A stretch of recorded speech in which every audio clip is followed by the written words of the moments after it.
In early February 2016, Norse Corp was disintegrating. The high-profile security startup, which described itself as, quote, the world's largest dedicated threat intelligence network, and was widely known for its innovative live attack map technology, was falling apart. Its website went dark. Its new CEO, appointed just weeks earlier after the previous CEO was fired, told employees that they were welcomed to show up to work, but there's no guarantee that they will be paid. Norse, for all intents and purposes, was dead. It was a horrible death, perhaps even the worst demise that a business can experience, complete with allegations about scams, bitter blog posts from former employees, and public clashes on Twitter. It was pretty dramatic. In fact, I don't know of another cybersecurity firm that had as dramatic of a demise as Norse did. It was pretty spectacular.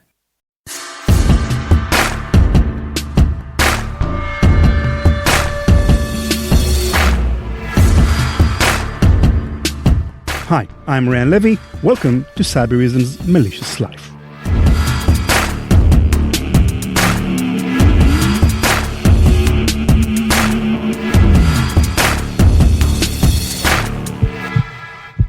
A few days earlier.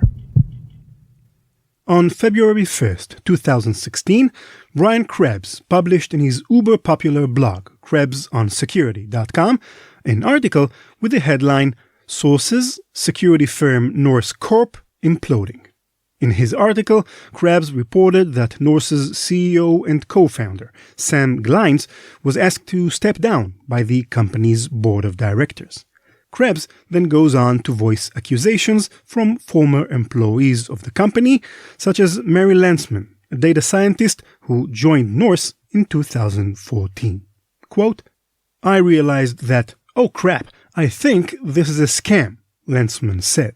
They're trying to draw this out and tap into whatever the buzzwords du jour there are and have a product that's going to meet that and suck in new investors. End quote. In his article, Krebs claimed that Norse was the latest in a string of failed companies, some of which he described as being no more than shell companies, with a record of reporting, quote, false and inflated financial statements and failing to deliver on promises made to clients. These accusations spurred a heated debate between Krebs and two former executives of the company. The first was Sam Glines himself, the recently dismissed CEO of Norse, who wrote in his blog, quote, there were inaccuracies in the article. I was never an owner of a shell company and wouldn't know the first thing about setting one up. End quote. Jason Bleich, Norse's former chief architect, tweeted about the article, saying it was, quote, bullshit, just plain not true. I know, I was there. End quote. Brian Krebs replied to Bleich's tweet, saying that he asked Jason, quote, about 4 to 5 times to speak on the record. Yet Bleich declined. Naturally, this very public back-and-forth altercation, which included words such as hit piece, agenda-driven, and fundamentally dishonest reporting, only served to make the article even more popular. Sam Glines said of the Krebs article that it, quote, did incredible damage to Norse and every person or entity affiliated with it. Prior to this article, significant deals were being closed and other strategic discussions underway. But as soon as this article/blog was posted, everything quickly began to fall apart. Deals were terminated or paused. End quote. Jason Bleich, somewhat surprisingly, ended his rant on Krebs' reporting with a rather more personal contemplation. Quote, what is genuinely frustrating about this story is there is literally nothing in it about the actual problems and failures which led to Norse's current situation. Why is Tommy Steinson such a secretive bastard? Why has Norse garnered so much hate? How did such a toxic corporate culture develop that caused so many former employees to want to speak out? What were the blunders which caused financial underrun? A month earlier.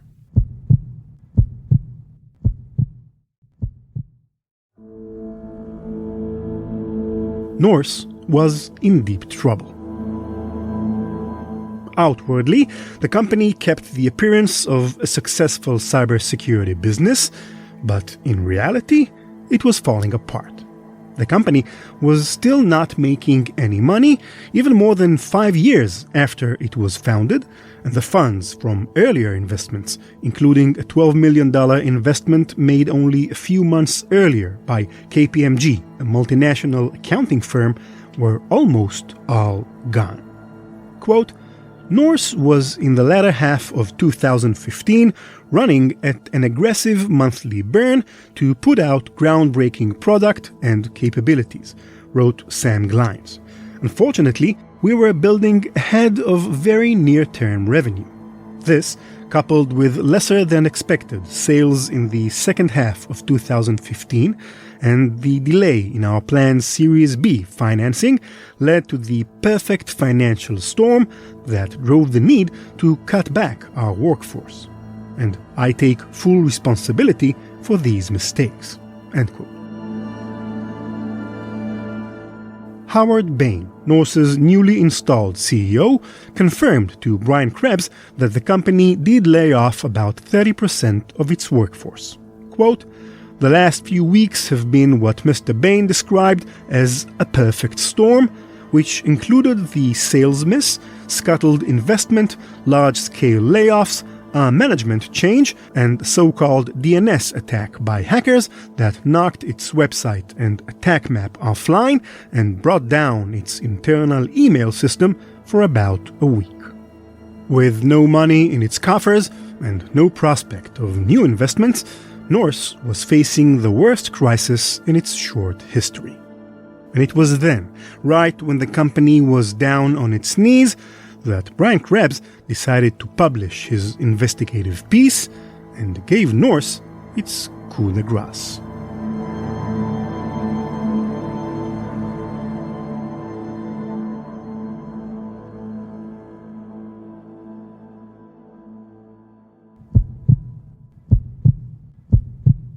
A year earlier.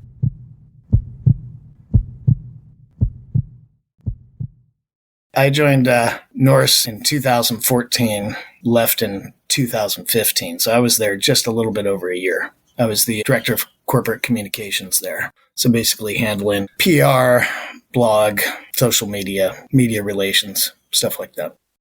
That's Anthony Freed.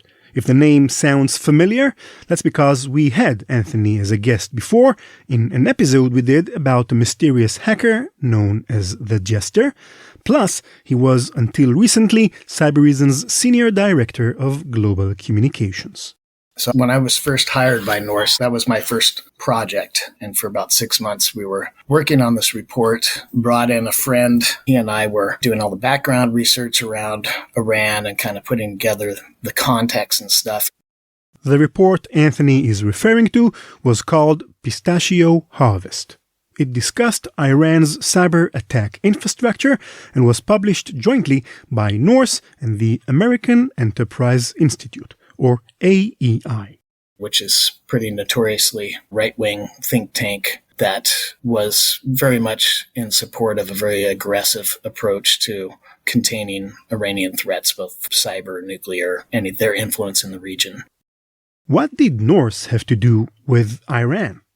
Well, this all goes back to Norse's most prized asset, its global network of honeypots.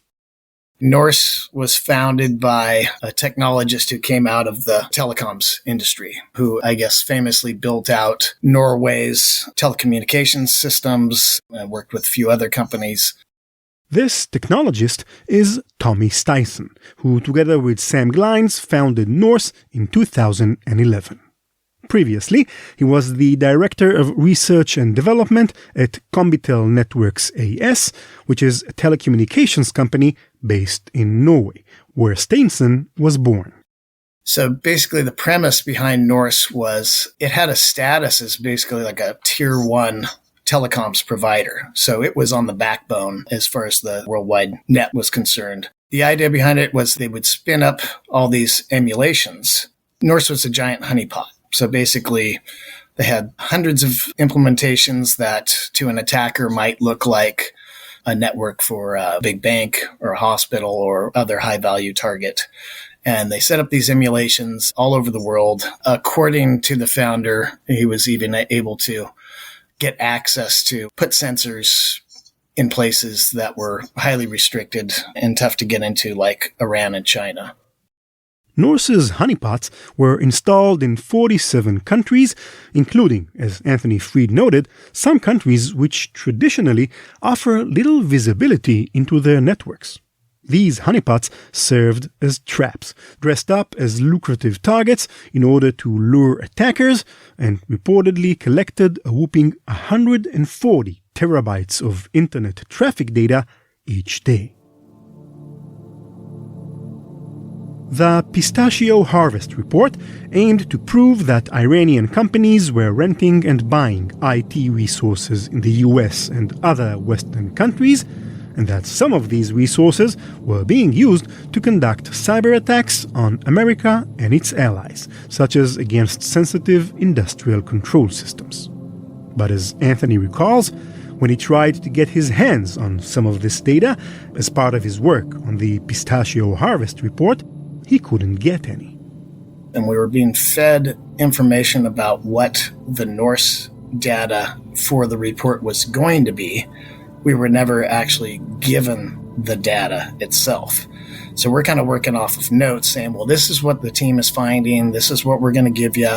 So kind of writing basically the framework for the report until we got the data. And so we probably had, 50 pages of research and placeholders and waiting for this data, and it was never coming. And we were told that they had identified potentially tens of thousands of IP addresses that were under control of the Iranian regime that were outside of Iran. But when push came to shove and the report was about to be finalized, Anthony discovered, to his surprise, that there were no IP addresses. Maybe there was a couple that they could tie back. Whether they could actually say it was being used in any attacks, highly unlikely. The entire report was just a fraud. So where did the quote-unquote tens of thousands of IP addresses claim come from? So one of the founders' ex-brother-in-law, who had a little bit of experience with threat intelligence via his military service and stuff, he was put in charge of the threat intelligence team and was spearheading this project. He didn't know a damn thing, basically. The founder freaking out because this person who was in charge of putting together all this intelligence had basically been saying he identified tens of thousands of IP addresses under control, and then it turned out, now it's actually maybe 10. But Norse had already started kind of teasing this out to the press and to the government agencies and stuff, and using it even before the report was written. And so it was at one point just like a panic. It's like, go find these fucking IP addresses because we already told people we had. That's a pretty bad sign. The Pistachio Harvest Report came out in early 2015, but almost as soon as it was published, it was absolutely ripped apart by the various commentators who read it. One such expert was Robert M. Lee, CEO and co-founder of Dragos, an industrial cybersecurity technology company, and a highly respected voice in the cybersecurity community. Robert wrote in his blog, quote, I received an advanced copy of the earlier version of the report that was shared within unclassified government and private industry channels. The report was confusing, but the data clearly revealed that the quote-unquote attacks from Iranian internet addresses were actually internet scans from locations such as Iranian universities and hospitals. Norse was interpreting internet scanning data as attack intelligence. Most threat intelligence companies rely upon enriched data, complemented with access to incident response data of actual intrusions, not scanning activity. Norse also held no verifiable industrial control system expertise, but were quick to make assessments about these systems. And further, when they stated that there were attacks on control systems by Iran, what the data seemed to show was that they actually should have said scans against systems trying to mimic industrial control systems by Iranian IP addresses. End quote. The Daily Beast reported that, quote, "It looks very amateur to me," said one former U.S. official with years of experience on foreign government efforts to hack American systems. It seemed that Norse was basing its conclusions that Iran was behind malicious cyber activity largely on traffic emanating from particular Internet Protocol addresses located in Iran. But hackers routinely use IP addresses outside their own country to mask their true location. This alone would make me think it is not Iran, the former official said. Any decent actor worth their salt will jump through a few hoops or anonymize their IP. End quote. Why did Norse release such a poorly researched report in the first place? Part of the reason has to do with its decision to collaborate with the American Enterprise Institute. At the time, the Obama administration was negotiating with Iran over lifting the nuclear sanctions imposed on the radical Islamic State, and the AEI, who has traditionally taken a hard line against Iran in the past, was determined to prove that Iran was still as dangerous as ever, and thus the sanctions should not be lifted. I was always really surprised at the time that they would want to get in bed with a group like that. They're very, very not legitimately mainstream. They have an agenda. So that was a sign right there. So the whole thing was very heavily influenced from the beginning to come out with a specific kind of conclusion about Iran, despite there not being any data to support it. I think at no point they had any substantial data, or the data that they did have, they were reading too much into, or probably didn't have the expertise to be able to evaluate. It was just irresponsible what they were doing. Trying to say, write this report and then we're going to go find the data to fit into it. And that's not how you do intelligence. I mean, the data drives the conclusions, and this was being done backwards for a certain purpose. The second reason, and perhaps one that was responsible for most of Norse's troubles during its short existence, was its founder, Tommy Steenson. I already told you about one of Steenson's earlier roles in the telecom business and how this experience helped him get Norse off the ground. I wish I could tell you more about the man, but when Jason Bleich called Steenson a secretive bastard, he wasn't kidding. Steenson is so secretive that there's hardly anything about him online except for a random YouTube interview and his LinkedIn profile. This is extremely rare for someone who founded several startup companies. If I had to guess, I would say that Steenson probably paid someone to have all his internet presence erased. The founder, the main technologist behind it, was a very charismatic person who had very forceful personality. So they came across as very authoritative. And they actually did have some chops and had some good skins on the wall from things they'd done. So it gave an air of authenticity where there wasn't any. Anthony Freed says that Steenson induced an attitude of fake it till you make it in Norse. And I think that's kind of where the belief that they were going to be able to produce a solution that did what they said it would do would come in time. And if you could just fake it long enough until you make it, everything would be okay. It wasn't. It's so funny because the culture and what it was like to be there at Norse, I can only describe it as very much like what the U.S. has kind of been going through this last few years since Trump was elected in 2016 of just so much lies, misinformation. If you tell the story enough times, it becomes true, wishful thinking.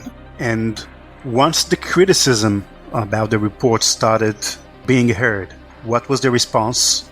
Oh, just deny, deflect. Like I said, if you just want to imagine what it was like, the culture of Norse, just imagine working for Donald Trump. That's what it was like. For Anthony, the pistachio harvest was one cashew too much. That's when I divorced myself from the project and basically started looking for another job.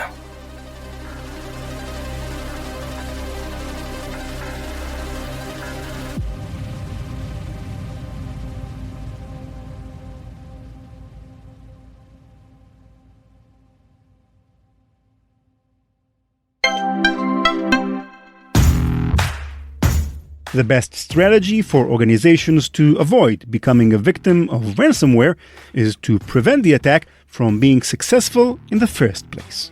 Cybereason remains undefeated in the fight against ransomware because it moved beyond alerting to deliver an operations-centric approach that detects and prevents ransomware attacks at the earliest stages of initial ingress and lateral movement. The Cybereason predictive response capability disrupts ransomware attacks prior to data exfiltration and long before the ransomware payload can be delivered. Visit cybereason.com to learn more about predictive ransomware protection and how your organization can realize both increased efficiency and efficacy through an operation-centric approach to security operations.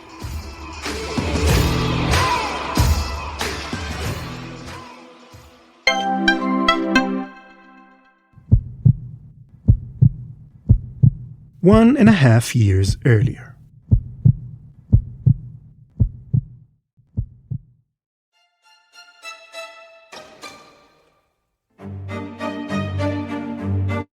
A powerful security tool that shows how Norse's live intelligence identifies the compromised host, malicious botnets, anonymous proxies, and sources of attack that other solutions miss. That's how Norse's press release introduced in July of 2015 what quickly became a mini sensation in the cybersecurity industry, Norse's live attack map. The attack map basically looked like two-dimensional rendering of the globe, and you'd see what basically looked like laser beams shooting from city to city across, and each one of those is supposed to be an attack. And every once in a while, you'd see like 50 lines go from somewhere like China or Russia and hit Seattle. Nowadays, such live attack maps, jokingly referred to as pew-pew maps, are quite common. Lots of security companies have them on their websites. But back in 2015, they were still quite rare, and Norse received a lot of media attention because of its innovative map. The attack map was fantastic. It was a great marketing tool. It was a lot of fun. It created quite a lot of buzz throughout the industry and stuff. But the leadership at Norse purposely let people assume they were looking at something that they weren't. According to Norse's press release, quote, "The Norse Live Attack Map is a real-time graphical display of our global network of sensors, honeypots, crawlers, and agents working to provide unique visibility into the internet and the darknets where bad actors operate. The map shows how Norse's live intelligence identifies what other solutions miss." End quote. In other words, Norse claimed that what you're seeing on its map are attacks being detected in real time by its global network of honeypots. With its pretty graphics and impressive global scope, the live attack map felt like something taken straight out of a science fiction movie. It was very convincing. And this, at the time, there was a lot of attacks going on against Xbox Live and stuff like that. So people go like, Xbox is down. I can't log in. I'm looking at the Norse map and there's all this attack activity going towards Seattle. So that's got to be it. And the company basically let people believe They were looking at live attacks that were happening because Norse is on the internet backbone and can see all this stuff around the world. And it was just absolutely not true. In reality, what the map was actually showing were online interactions with its sensors. An interaction could be almost anything. A cyber attack, but also a harmless ping, an IP scan, even an email being received. So just because you saw a blip doesn't mean there was an actual attack going on, but something was interacting with that sensor. This kind of smoke and mirrors approach to security visualization prompted Paul Vixie, a notable computer scientist, to issue this warning in an article published on CircleID.com. Quote, "Attack maps lead to grave misunderstandings, such as, in the cloud, everything is crystal clear. Look here, we instantly see where attacks are coming from. Except that we don't. Most of the time, we have absolutely no clue as to where an attack is really originating from. Real attacks are so fuzzy and so numerous that no human can possibly follow them. If someone shows you color animation and claims that it offers any kind of clarity or indeed any kind of human understanding, then you should treat this as a rigged demo and ask why they are insulting you in this way." End quote. Attack maps do have their uses. For example, they can be a great sales tool, as noted in a CSOonline.com piece. Quote, "Some of the professionals CSO spoke with said they'll pop one of the maps up on a screen in the Security Operations Center if they know a client is coming in, but only because of the eye candy factor. In fact, most of the professionals said they've used them, but other than quote-unquote performance art, there isn't any real value in them." End quote.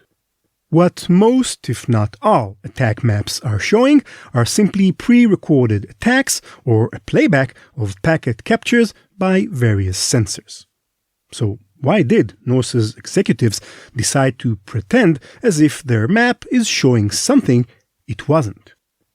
Even Anthony Freed doesn't have an answer for that question. They would have had a good story around the map if they'd have just told the truth, too. Like I said, we were fed so much bullshit, it was hard to discern what was based on even a grain of truth and what was just wholly fabricated. 2 years earlier.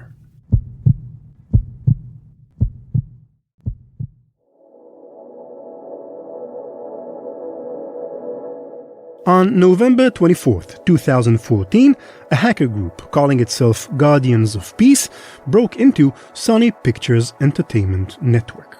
They deployed a wiper that erased parts of Sony's network, not before grabbing and then publicly releasing sensitive information, such as embarrassing emails by the company's executives.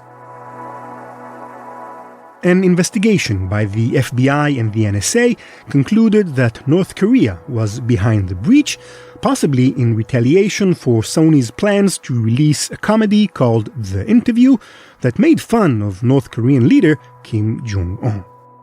But Tommy Steinson had a different idea. So the founder was convinced he had, based off of some of the logs and stuff that were dumped publicly, evidence that it was a group of disgruntled employees who had been laid off, who still had some kind of access and also had intimate knowledge of the Sony systems because, if you recall, as the attack was investigated, it was believed that the perpetrators knew exactly what they were looking for. Sony's got a hell of a lot of data, and to be able to go through there and almost surgically find the stuff that would be most damaging to leadership and stuff was pretty phenomenal. "I am convinced that this is an inside job," Steinson told Bloomberg Politics. "The group, Guardians of Peace, nobody has never heard of them.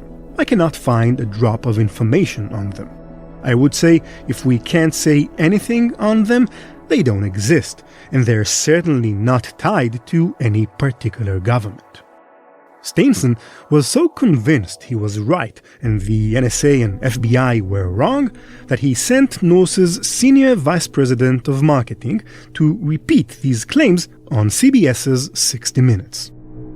Steenson definitely wanted to make a splash, and he did, except maybe not the sort of splash he was aiming for.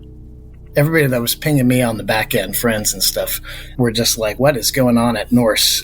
To have a company go out and basically say, the NSA doesn't know what they're talking about. It's not the North Koreans. We know exactly who it is. We know more than the NSA based off of a little bit of evidence that had been dumped publicly.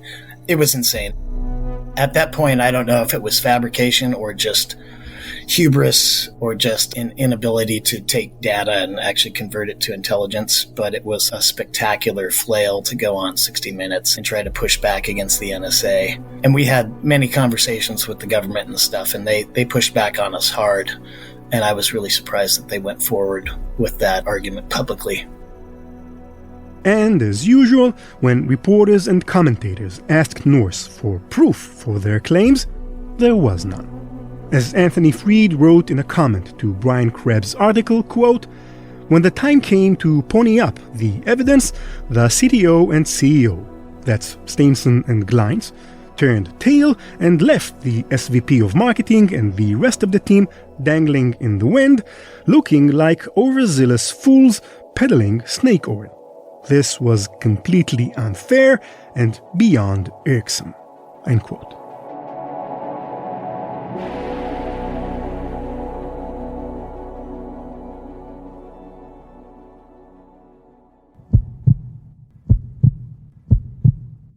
Five years earlier.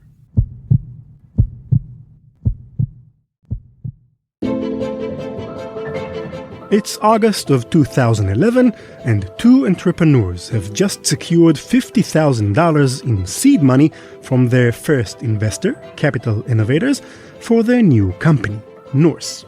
One of them, Tommy Steenson, is already an experienced startup founder.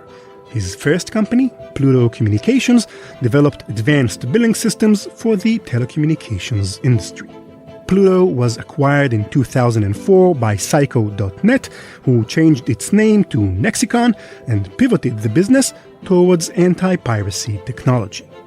This pivot failed, but while in Nexicon, Steenson met another employee named Sam Glines, and the two of them decided to re-pivot Pluto's original billing technology. Kurt Stamberger, Norse's SVP of marketing, explained their decision in a later interview.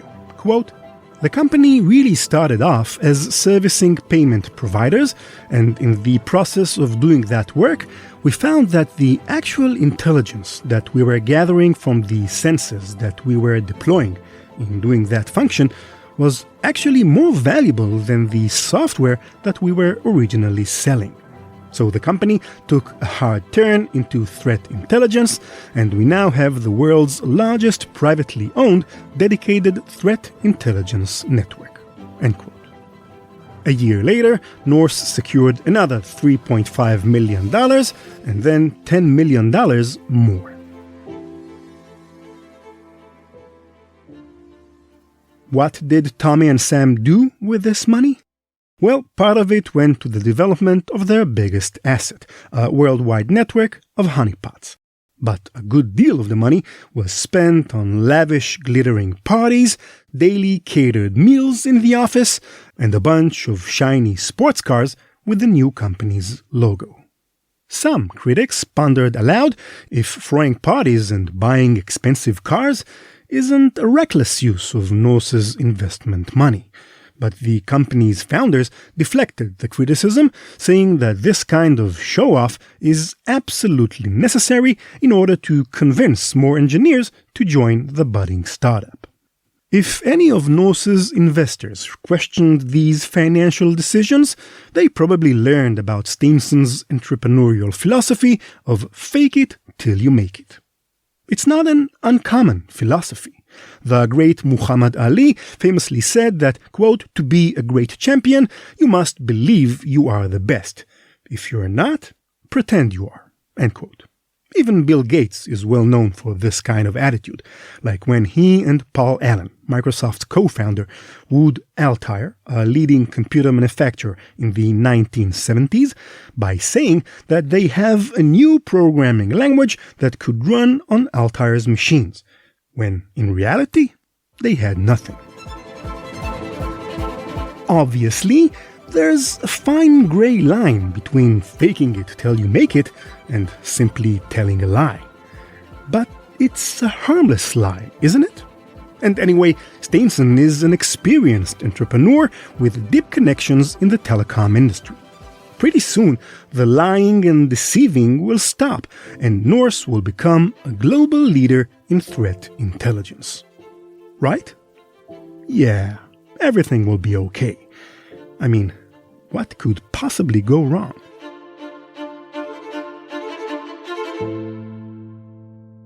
I think the idea of how Norse was constructed and the kind of intelligence that they were able to tap was probably valuable, but it wasn't intelligence, it was just data. And it takes a whole nother level of engagement with that data to actually create threat intelligence out of it. And they were very, very far from that. But I think the hubris of the founders and the executive team, possibly even the board, was a huge factor there. Robert M. Lee, the security expert who publicly debunked Norse's pistachio harvest report, agrees with Anthony and says that the mainstream media is playing into the hands of overly ambitious companies such as Norse. Quote, cybersecurity vendors are being rewarded for bold statements with national headlines that make for great marketing. Proving the claims to be incorrect can be difficult. Even when proving the analysis is ambiguous is much easier, such as the Norse report, it garners less media attention and is cast aside for the more alluring headlines. End quote.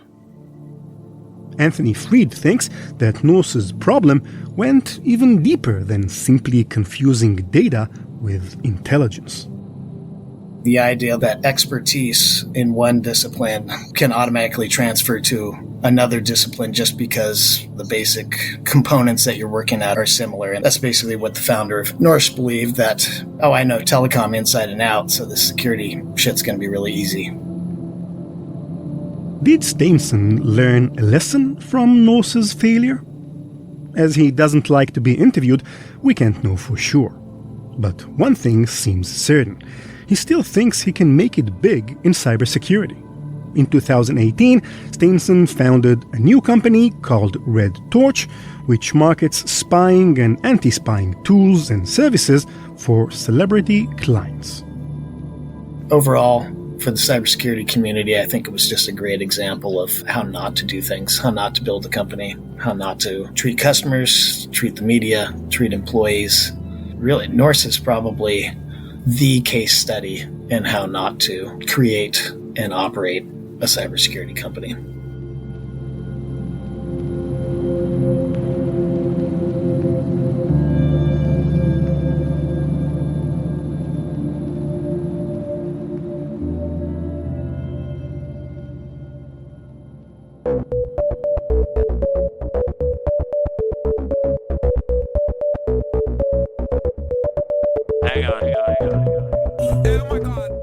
That's it for this episode. Thank you for listening. Malicious Life is produced by PI Media. This episode was written by me, Ran Levy, edited by Nate Nilsson. Hadass Drucker did the sound editing, and I helped with the sound design. You can find all of our past episodes on our website, malicious.life, including full transcripts, and you can follow us on Twitter at @maliciouslife or me at @ranlevy. Hayden Eichen asked us if we have a Mastodon account. Well, not yet. Like many of you, I'm following the quite dramatic events on Twitter following Elon's takeover, and if anything major happens, I'll probably create a Mastodon account for the podcast. So stay tuned. Thanks to Cybereason for underwriting the podcast. Learn more at cybereason.com. Bye-bye.